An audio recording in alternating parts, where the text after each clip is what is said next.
Hi there. I'll start with the Solana weekly chart to show you the Wyckoff market structure, then zoom into the daily chart for the shorter term setup. From a Wyckoff perspective, Solana is currently somewhere between this selling climax stage and the automatic rally stage. Okay, so these two are the early stages of the accumulation cycle or in the Wyckoff method. However, for an accumulation cycle, sometimes it can last very long, like the last one from mid 2022 all the way into end of 2023. Okay, 1.5 year for that case, or almost full 2 year. But sometimes it can finish in just a few months. As of now, for Solana, from the beginning of this year till now, it's only roughly about half a year. So it's too early to tell how this is going to end, because if we switch on the Bitcoin chart, okay, and then I turn off these drawings for a second, the blue line is Bitcoin. What happened back in 2022 is when Bitcoin bottoms out. Solana followed with a huge drop. It was stabilizing initially, but then when Bitcoin did its final dip, Solana followed.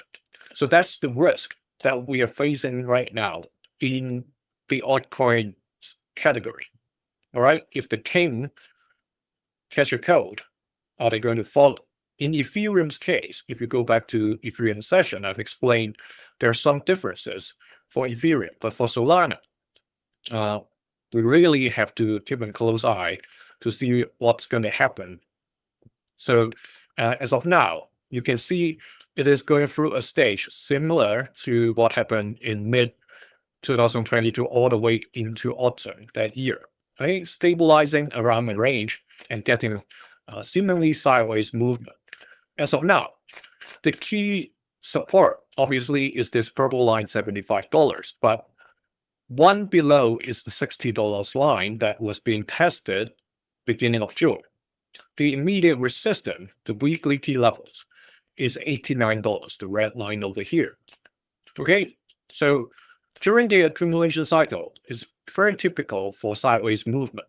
Okay, and what we are hoping to see now is the automatic rally. So after the selling climax, there will be a bit of a climb, and the indication is higher than average volume, and that's going to set the trading range top for subsequent period during the accumulation.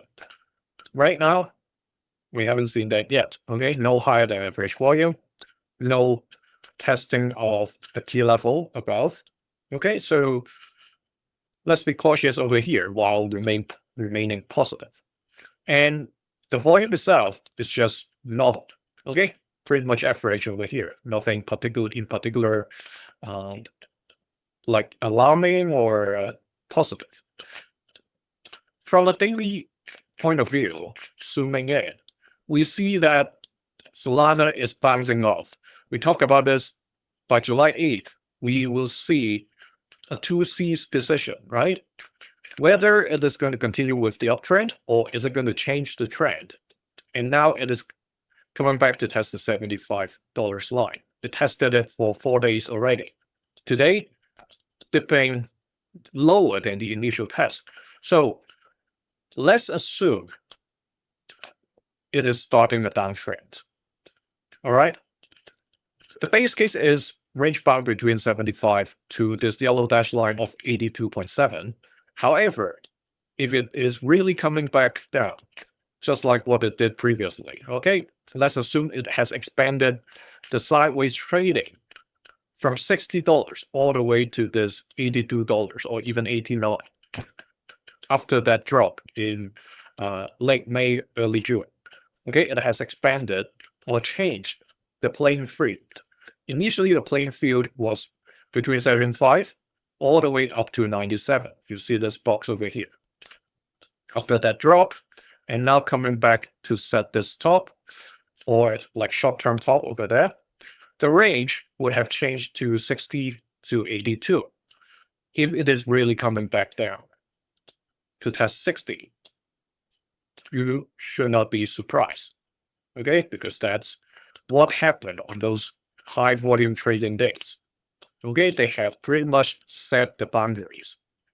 You can say it's the whales or the bigger players or a large crowd of smaller fishes. That's just how it happened.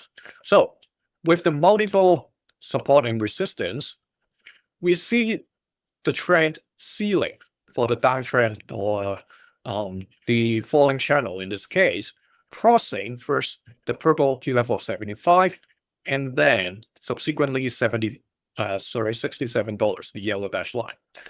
Both of these crosses create dates for 2C's decisions, meaning getting to that point, a trade must decide whether to break the support, continuing with the trend, or change direction, finding support from that support line.